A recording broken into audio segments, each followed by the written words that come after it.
प्यारे बच्चों, नमस्कार। मैं करण राजपूत स्वामी विवेकानंद कॉलेज से आज आपके लिए क्लास 12 फिजिक्स का सेकंड का टॉपिक है भौतिक सेकंड। ठीक, भौतिक सेकंड और भौतिक फर्स्ट। ठीक, भौतिक सेकंड का टॉपिक है प्रकाश की में आपका परावर्तन भी है और अपवर्तन भी है। ठीक, लेकिन मैं आज आपको अपवर्तन पढ़ाऊंगा, क्योंकि परावर्तन यदि आपका कोरोना वायरस के लॉकडाउन की वजह से अगर आपका कोर्स हटता है तो 30% हटेगा या 40% हटेगा, तो वो शायद पिछले साल का था परावर्तन आपका शायद इस साल भी हट सकता है। यदि नहीं हटेगा तो मैं अगली वीडियो में आपको अपवर्तन भी क्लियर करा दूंगा, परावर्तन क्लियर करा दूंगा। पहले अभी आज तो आप क्लियर करेंगे अपवर्तन। ठीक, तो परावर्तन और अपवर्तन क्या है। ठीक,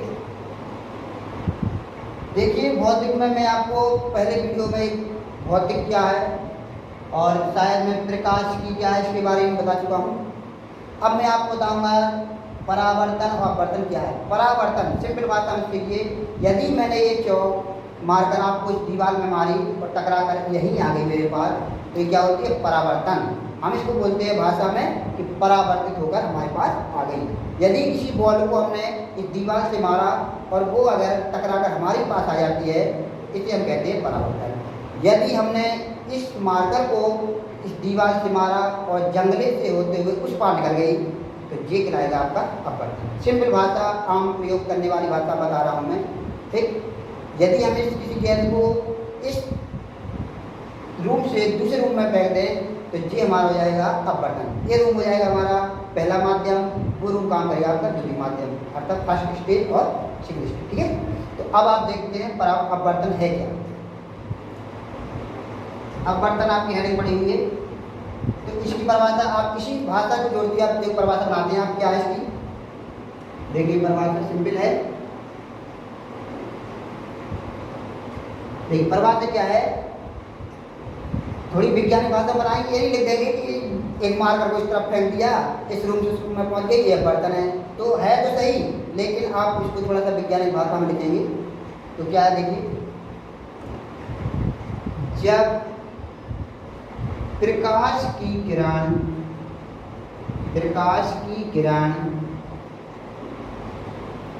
एक माध्यम से चलकर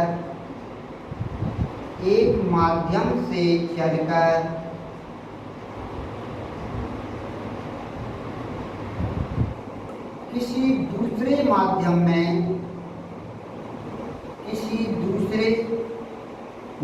में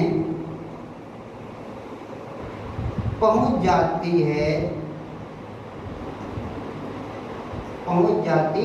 है तो वह अपने मार्ग से विचलित हो जाती है।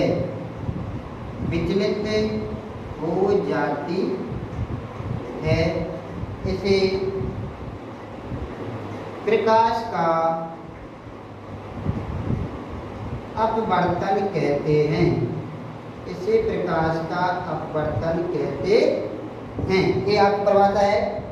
जब प्रकाश की किरण एक माध्यम से चलकर किसी दूसरे माध्यम में पहुंच जाती है तो वह अपने मार्ग से विचलित हो जाती है, इसे हम प्रकाश का अपवर्तन कहते हैं। अब देखिए माध्यम क्या है, देखिए ये पृष्ठ, ये है आपका अभिलंब, ये क्या है आपका अभिलंब है। ठीक, एंड क्लियर।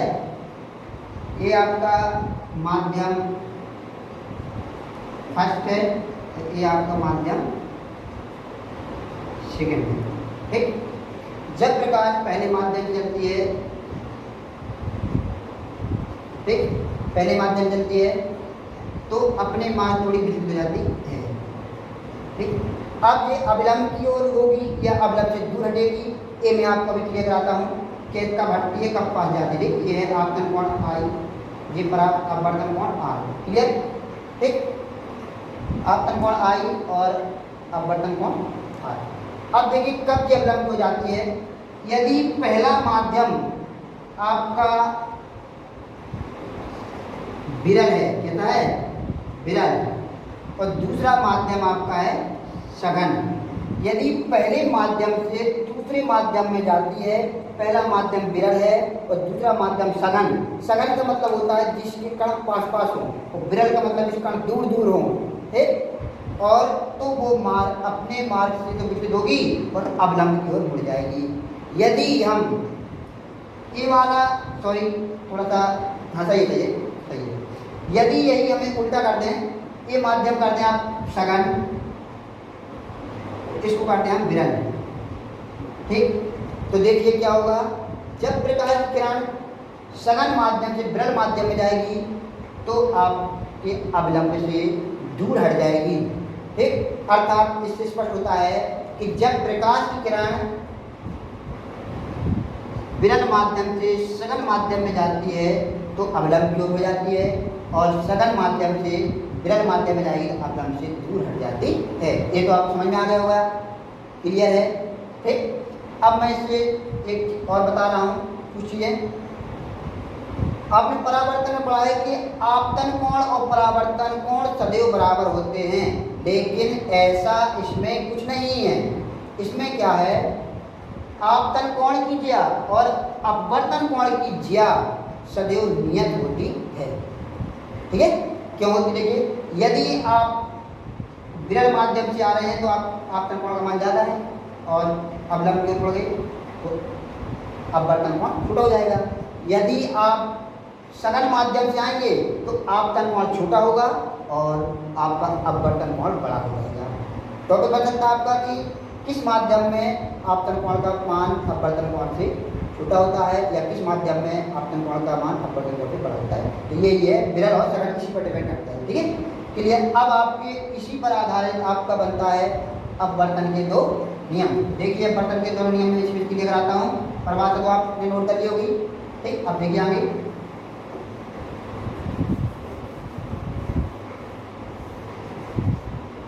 अब आपका आता है अपवर्तन के नियम।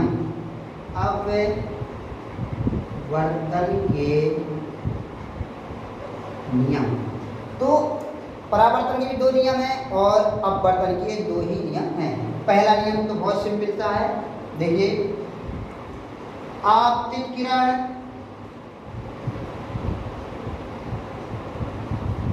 और अपवर्तित किरण, आपतित किरण, अपवर्तित किरण, और ये आपका एल एंड एल अवलंब, अभिलंब, तीनों एक ही तल पर या एक ही बिंदु पर मिलते हैं। ये है आपका प्रथम नियम। ठीक, तो लिख दो, आपतित किरण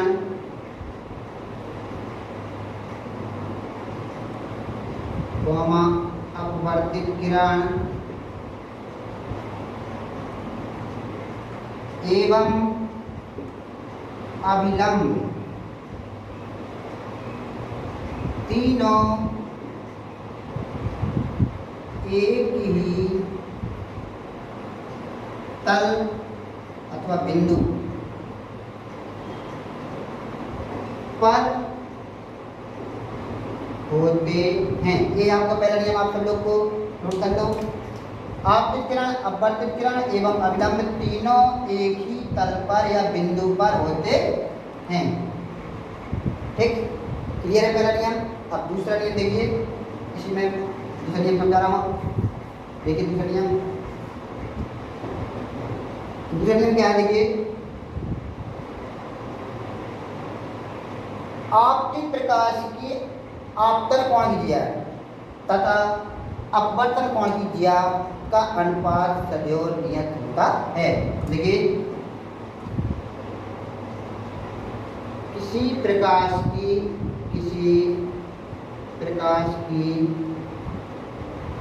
आपतन कोण की ज्या ज्या मीन साइन तथा अपवर्तन कोण की ज्या, अपवर्तन कोण की ज्या, अपवर्तन जो होता है आर, जो होता है आई, अपवर्तन कोण की ज्या और अपवर्तन कोण की ज्या का अनुपात, का अनुपात, का अनुपात सदैव नियत होता है, एक नियतांक होता है, ठीक। अर्थात ये तो ठीक है। अब देखिए कैसे समझेंगे आपतन कोण की क्या है साइन आई और अपवर्तन कोण की क्या है साइन आर, इनका अनुपात सदैव नियत होता है। तो हम किस माध्यम जा रहे हैं, फर्स्ट माध्यम से सेकेंड, अर्थात पहले माध्यम से दूसरे माध्यम में, तो पहले माध्यम के सापेक्ष दूसरे माध्यम का अपवर्तनांक, तो ये आपका एक सूत्र बन जाएगा साइन आई बटे साइन आर, सॉरी यहाँ साइन आर 1 म्यू टू जे, यही आपका क्या है स्नेल का नियम, यही स्नेल का नियम है। यदि कभी आता है कि स्नेल का नियम क्या है, तो आप अपवर्तन का द्वितीय नियम बताएंगे और साइन आई बटे साइन आर ये आपका स्नेल का नियम है। अब मैं कल अगली वीडियो में अगला डेरिवेशन लेकर आऊँगा और आज मैंने अपवर्तन के नियम, ठीक। अभी छोटा वीडियो है, धीरे धीरे आप पढ़ेंगे तो एक एक घंटे की वीडियो बनाऊंगा मैं, ठीक, जिसमें आपके दो डेरिवेशन के साथ करूँगा। लेकिन आप छोटे छोटे नोट करिए, इसको घर में नोट करके जाइए, आप बार बार वीडियो देखिए, जहाँ समझ में ना आए आप मुझे कमेंट करके बताइए और फिर मैं कोशिश करूँगा आपके हर प्रयास को मैं सफल बनाने की कोशिश करूँगा। आप जिस तरह समझाएंगे मैं उसी तरह समझाऊँगा। कोशिश मेरी यही रहेगी कि आपको हर हाल हर पल ही आपको आपके मन में ऐसा आ जाए कि फिजिक्स तो बहुत सरल है, फिजिक्स तो क्या है बहुत सरल है। धन्यवाद। कल मैं अगली वीडियो फिर मिलूँगा। मैं करण राजपूत आपके अगले सवालों को लेकर कल फिर आऊँगा। धन्यवाद।